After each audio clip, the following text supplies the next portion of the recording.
Izindaba zehora lesikhombisa sigwethulela zona bukhoma ekomkhulu le-SABC e-Auckland Park eGoli nazi ezinohlonze kusihlwa nje. America has given us an unprecedented and powerful mandate. We have taken back control of the Senate. Wow, that's good. Donald Trump uzoba umengameli waseMelika wama-47 ngemuva kokuthola isibalo esanele samavoti ukuze adle umhlanganiso okhethweni likazwelonke kuleli yazwe. We're looking at, in general, at the health issues, and then the Department of Agriculture would look at the pesticides. We do ask for a pest control program. Umnyango wezempilo waseGauteng ubambisene nezinye inhlaka kahulumeni wesifundazwe bagasele ezitolo ezithengisa ukudla eCampton Park ukuyohlola inhlanzeko nendlela okuphathwa ngayo ukudla kulandela izigameko zokushona kweingane ngenxa yokudla okusolwa ngokuba nobuthi. The port is reopened primarily to allow the Mozambicans that had been on the South African side that are intending to go back home. Usuvuliwe umngcele omatasa ophakathi kwelakuleli neMozambique lebombo. Kepha ngaphansi kwemigomo ethile ngemva kokuthi imbhikisho kuleli yazwe iholele ekutheni kuvalwe lo mngcele ekseni. The prize money must also say that this is the main competition of the league in terms of the prize money. Usihlalo we-PSL udokotela u-Ivan Khoza usememezele ukuthi umklomelo weqembu elizonqoba i-Betway Premiership uzoba izigidi ezingama-20 zamarandi kule sizini. Mbukeli sikubingelele sikwamukele indabeni ezakusihlwa ezanamhlanje nizethulela unoxolo uMamtshali wakwaMwali. Sibonga kakhulu ukuthi uhlanganyele kanye nathi. Ake sizwe ke ukuthi siphetheni.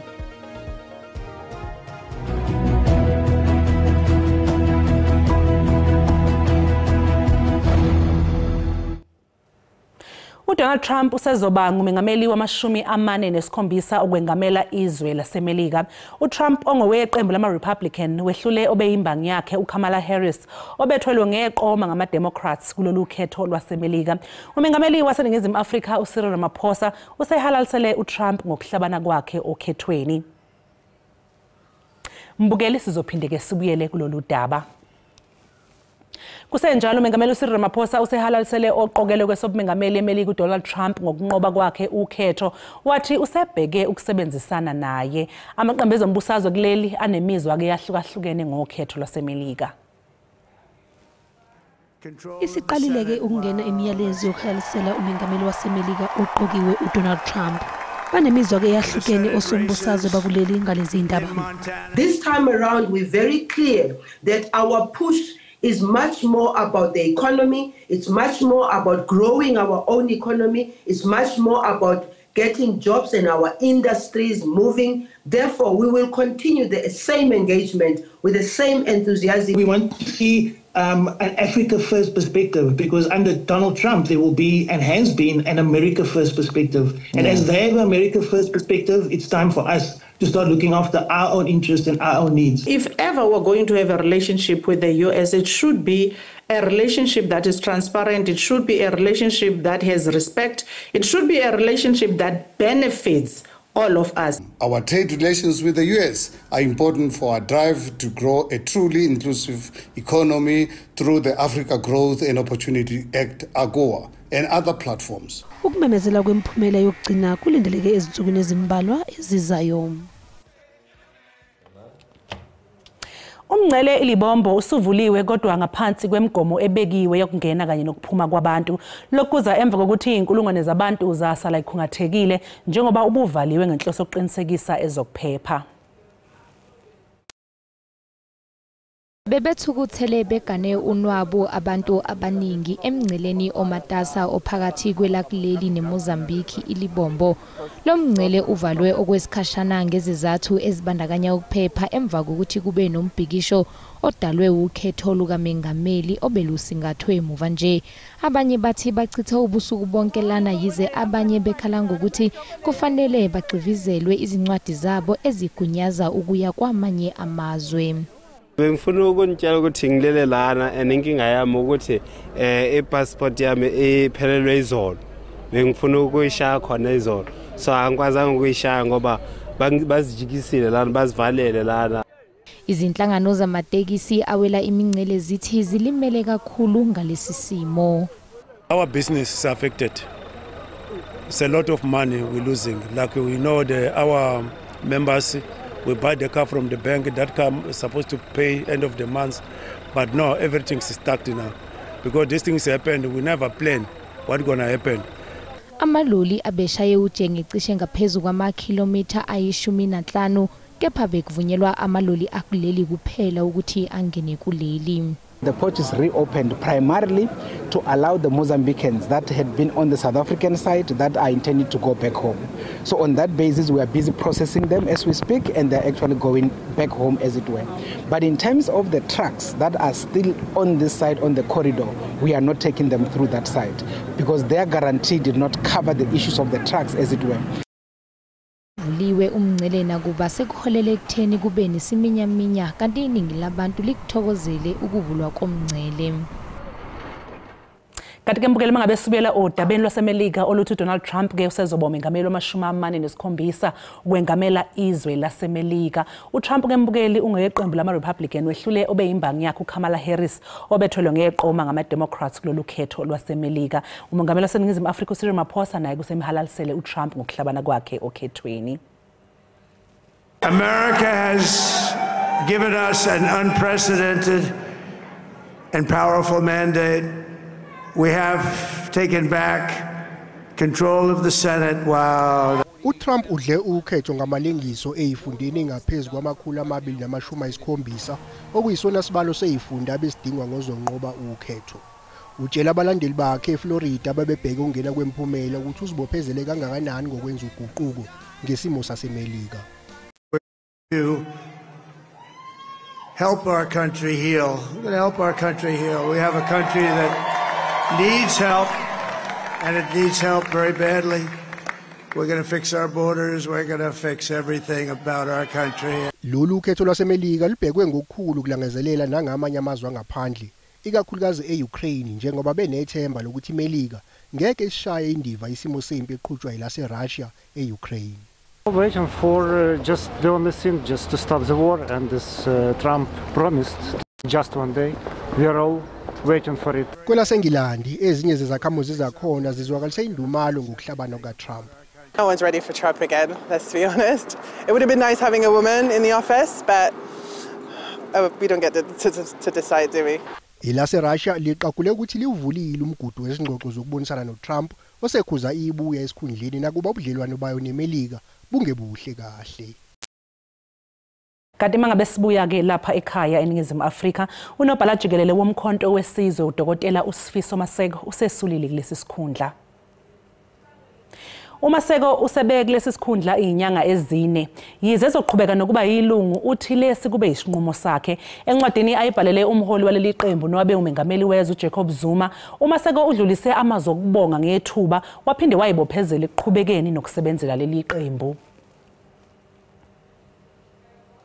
Umnyango wezemvelo esifundazweni eGauteng uthi umphakathi kufanele usebenzisane neziphathimandla ekulwisaneni nenkinga edalwa ukudla okungekho esimweni nokuyinto eholele ekudluleni kwabantu ke emhlabeni.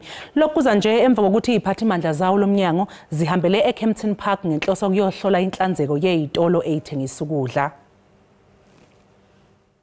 Ukungahlanzeki nokungalandelwa kwemithetho izona izinto ezikhathaza kakhulu umnyango wezempilo. Ukudla kugcinwe endaweni okuhlala kuza abantu, abaphathi bezitolo balala phakathi kuzo.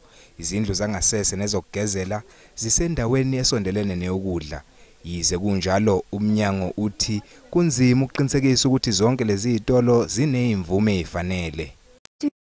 Is that we are currently busy with joint inspections at the different spazas, and it's not just spazas, we actually do all the food premises on a daily basis. Umnyango wezempilo eGauteng uthi uzoqinisa umkhankaso wokuqinisekisa ukuthi lezi zitolo ziyayilandela imithetho. I think ama-rate azosiza ngoba akufanelanga ukuthi badayise ukudla oku-expayile. Yabona abantwana bashona manje and yabona ukuthi isigameko esivelayo esizweni asikho right. Njengamanje kuyaqhutshekwa nokunxusa umengameli wezwe uCyril Ramaphosa ukuba angenelele kule nkinga evumbuka ngokudla ezingxenyeni zezwe.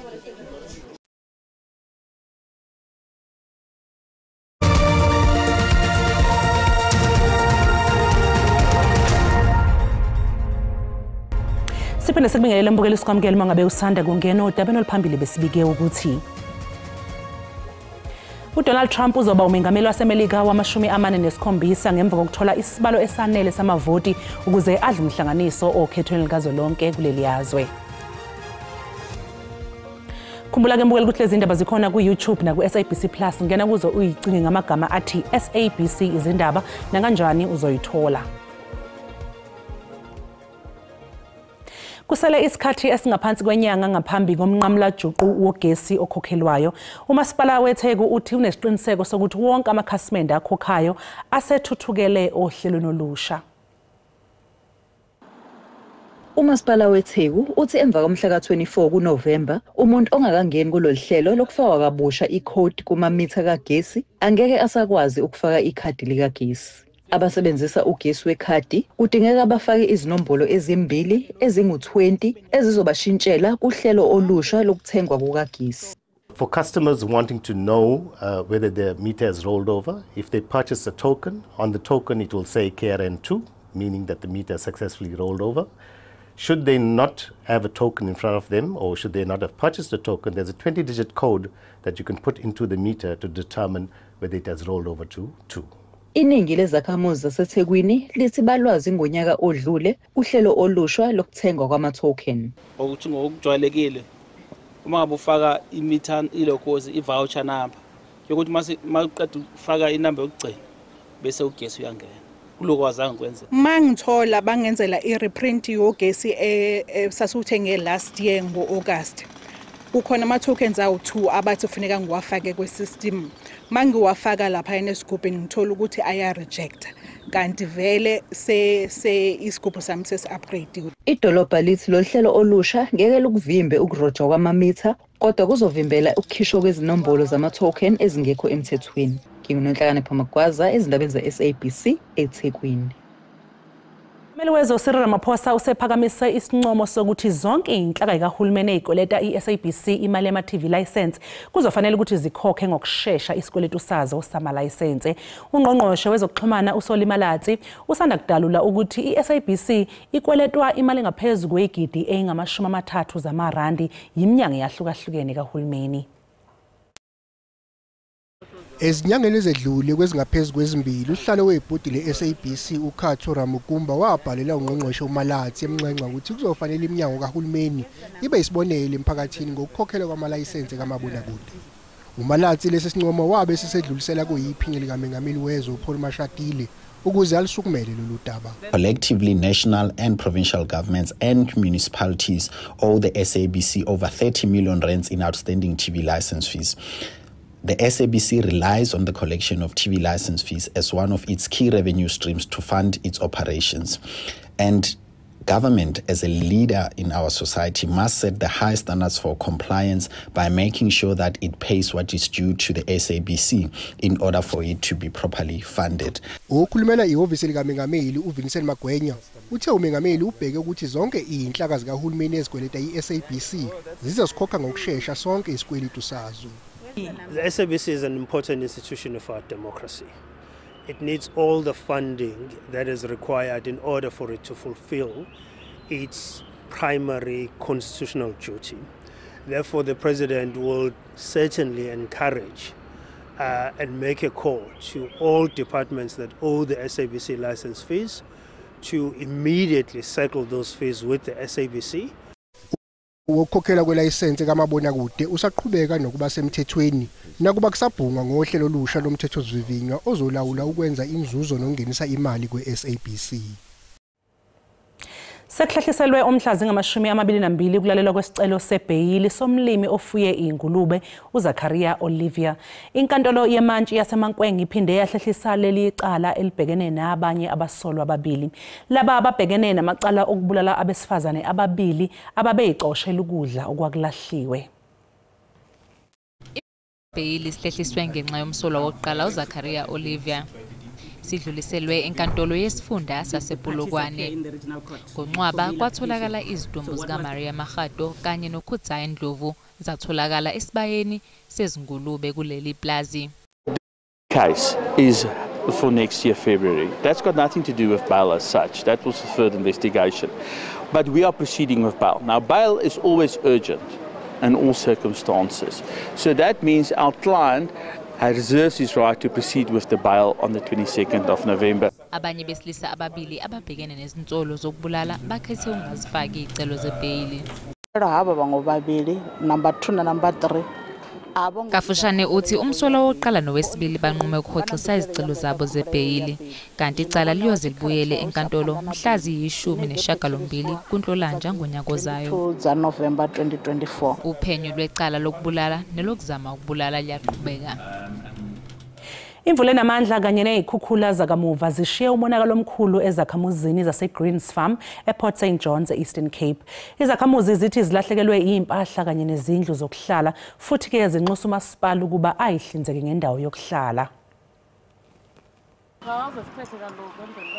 Umonakalo oshiywe zimvula ezine kwezinsuku zimbini zigqithileyo uninzi lwamaxhoba ebekhe achaphazeleka zizikhukhula zangaphambili kungokunje asalinde uncedo kumasipala.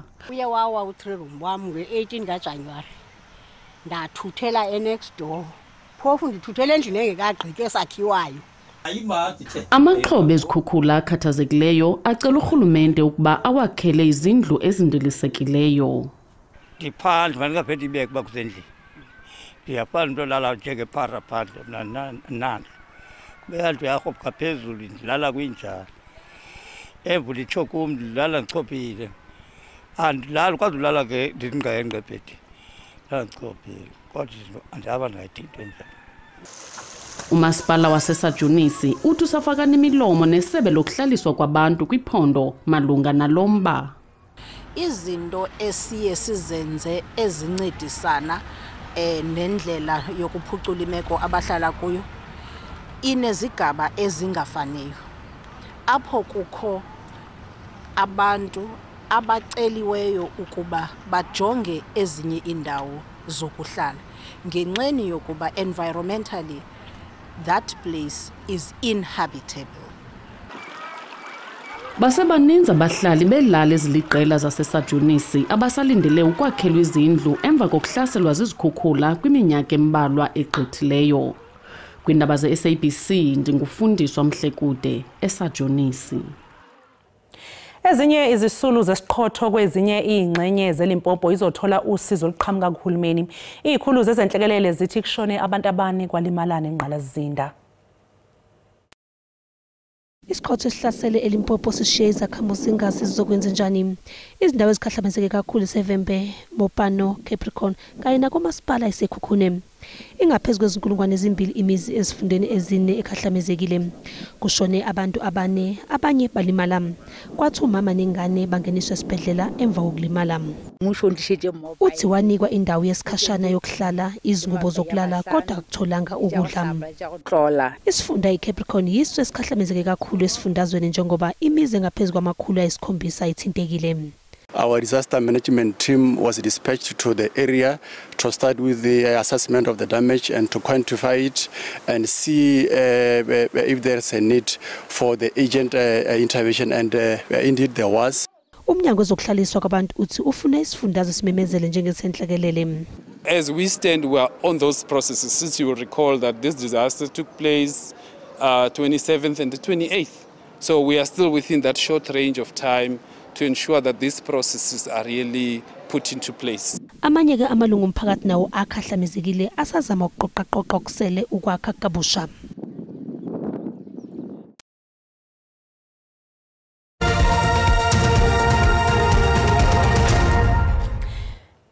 Usihlalo weligi yakuleli iPSL uDokotela uIvan Khoza uvumile ukuqhubeka asebenzele leligi iminyaka emine ezayo. Kusenjalo uhlulwa labo abazoba sokhethweni ngesonto elizayo seliqinisekisiwe. Namhlanje komkhulu leligi uKhoza umemezele ukuthi imali yozonqoba iBetway Premiership isinyuswe yafinyelela egidini ezingama-20 zamarandi. Ukhozo neminyaka engama-76 ubudala wathatha intambo njengosihlalo weNational Soccer League ngo-2003. Ngaphansi kokuphatha kwakhe, iligi yakuleli ibe ngenothe ukudlula wonke ezwenikazi Afrika. Ukhozo usazoba khona iminyaka emine futhi. Well, I was nominated by the clubs, it depends on the outcome of the 13th because anything can happen from the floor. If they ask me to stand, I think there's some business that needs to be finalized, which I think is an outstanding item. We're trying to create excitement, because supporters are passionate. They're coming back to the stadiums. They're excited. So the prize money must also say that this is the main competition of the league in terms of the prize money. Mbukeli umhlahlo wesimo sezulu uzolandela ke emva kwekhefu nomadlamini.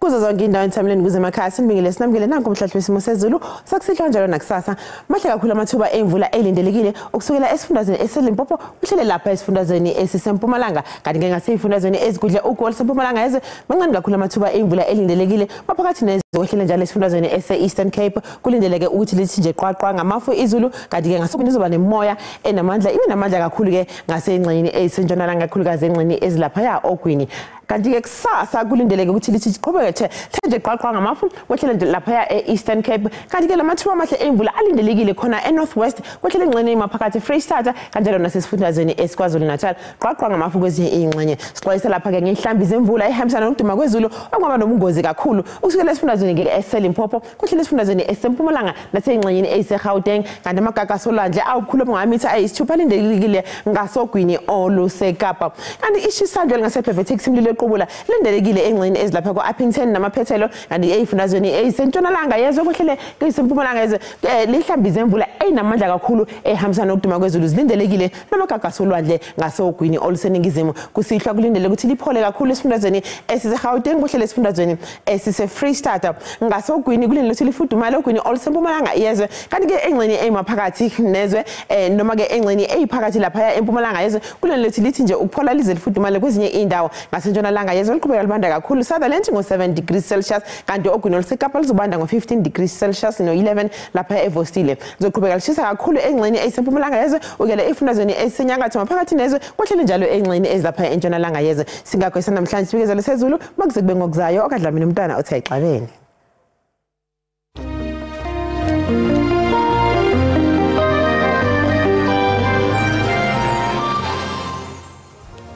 Mbukelisi sibeka lapha ke bese kuphathele zona kusasa abazobe bekhona ke oza kwethu ngolwimi lwesiXhosa nibe nje nobusuku obuhle nisale kahle.